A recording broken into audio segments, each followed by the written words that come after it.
18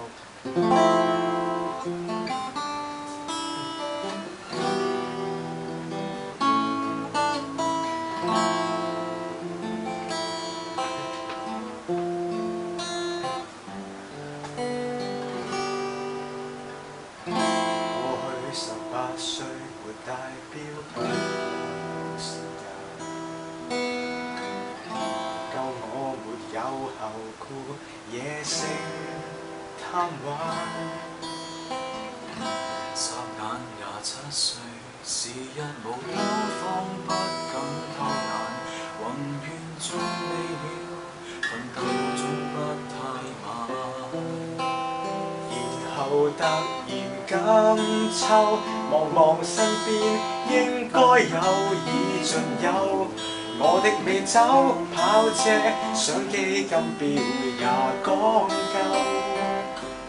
就算世間個個也妒忌，仍不怎麼富有。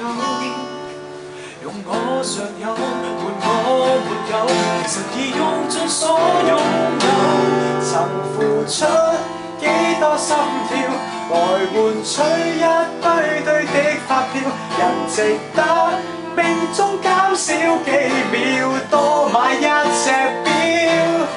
秒速捉得緊了，而皮膚竟偷偷鬆了，為何用到盡了，至此那樣緊要。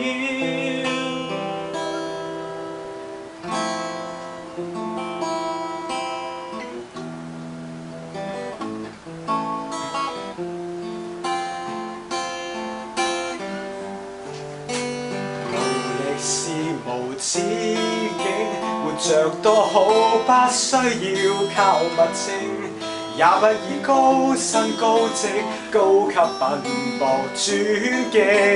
No no， 就算博到百出那地位和蕭邦的選榮，賣了任性，日拼夜拼，忘掉了為什麼高興。曾付出幾多心跳，來換取一堆堆的發票，人值得命中減少幾秒，多買一隻錶。秒速捉得緊了，而皮膚竟偷偷鬆了，為何用到盡了，至知那樣緊要。Oh no， 那關於光陰的教訓，回頭找天已暗。你獻出了10寸是和分，可有換到10寸金？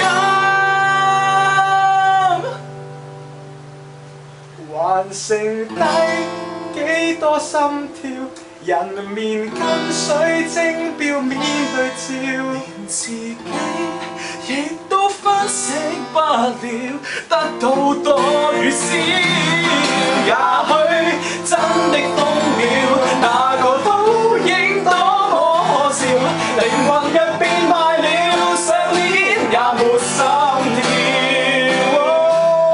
人話金都不緊要，誰做犧牲一樣了，計劃了，照做了，得到了，時間卻太少。